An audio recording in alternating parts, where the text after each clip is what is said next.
Well, guys, welcome back to another layout update. I hope this all works out right. I'm just doing this a little bit different, but I have been working on the railroad again. I ran out of lumber, or I would have finished the whole basic framework here. I built those pieces there that you see there, that 4-foot piece, and then the next 4-foot piece right there. They're just over a foot wide. They're like 13.5 inches or something like that.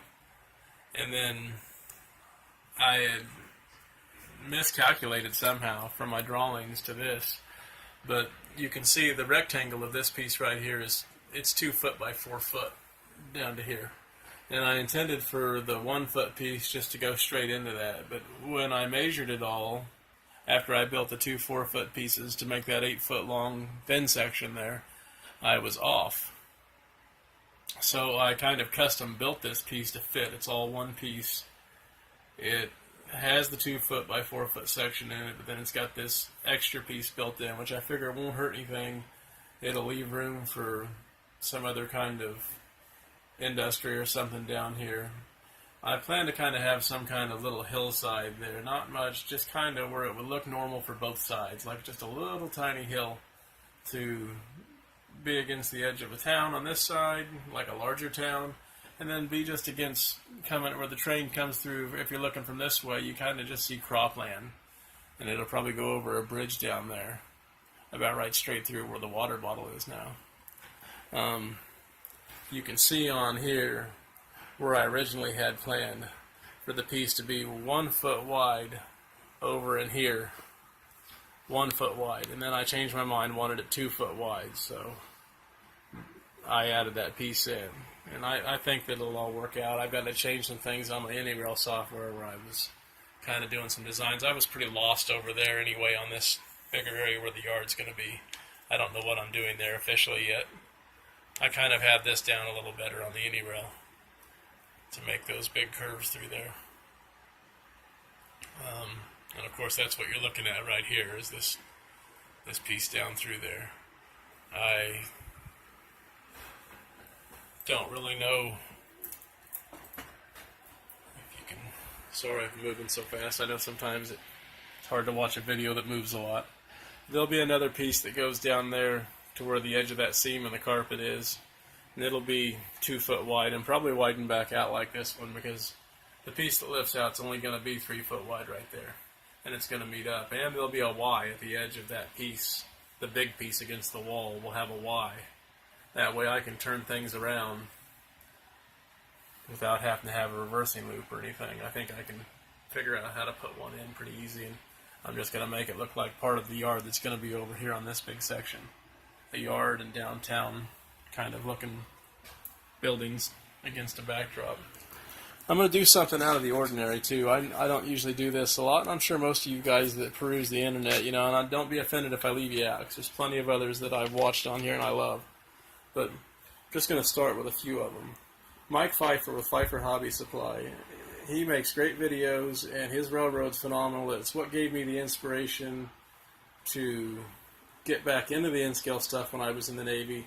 I've bought a lot of things from him over the years, on and off. I don't have a lot of money for the hobby. When I do, I have bought some stuff from him. He's always great to deal with, him and Robin. So I wanted to give a shout out to him. Also, I was watching some videos the other day of Vinny, Vinny vids, BNSF 6951, and his railroad's the Peavine sub. It's great. Being a Santa Fe guy like I am, I can still get into the BNSF stuff. His modeling of Arizona is just great. Like, I'd love to be able to see his railroad someday in person. It's pretty impressive all that he's done when you sit and watch what he's got and how he figured it out. Places that he's modeling are, fairly accurate probably for what he can compress into a railroad. And then, the one that gave me the most inspiration for this railroad and the track plan that I've been working on is this guy, and I don't believe he's alive anymore. I think that from what I've seen in the videos, other people filmed his railroad, but I believe he's passed away. But he had a great railroad, and it was called the Southern Pacific Dalsa, D-A-L-S-A layout. And this one guy here, Centexrails, Centexrails, I've seen it on his channel on YouTube, and also this other channel here, Frolin Marek.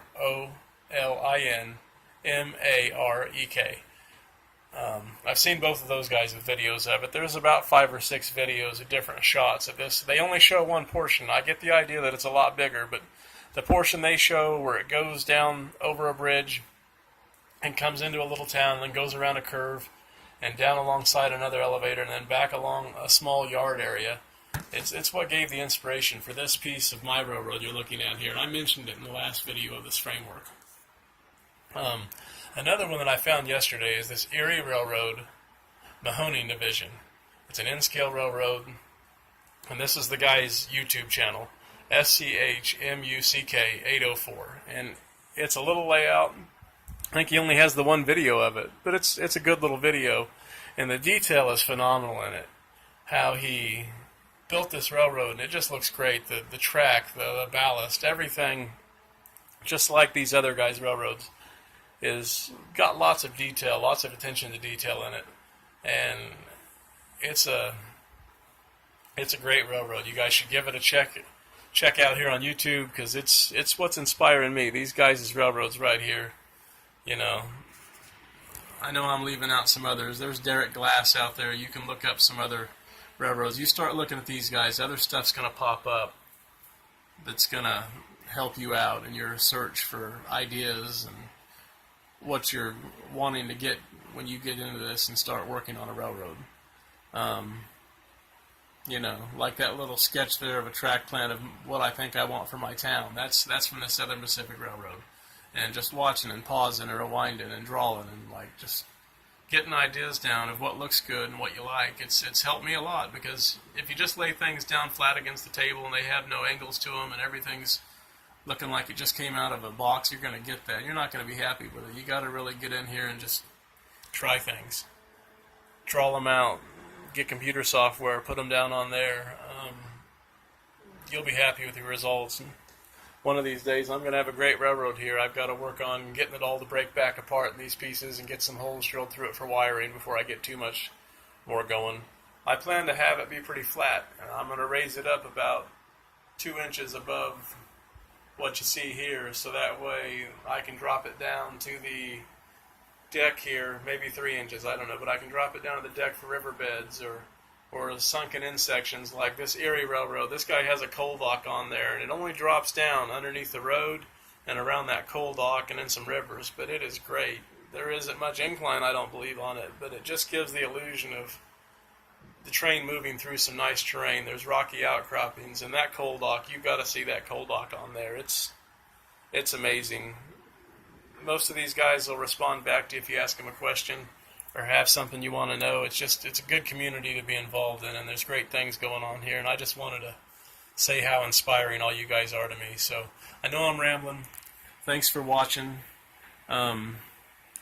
There's one other guy I'm leaving out here, and I don't have his info right in front of me because I would have to get it off my YouTube thing, but there's a guy named John, and he's subscribed to my channel.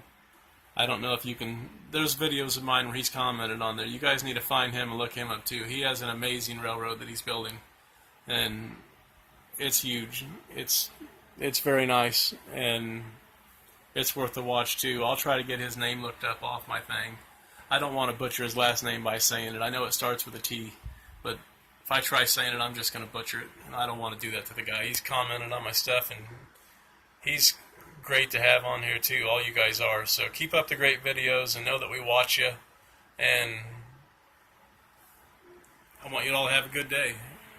Oh, I guess it's Father's Day too, so any of you fathers out there, have a happy Father's Day.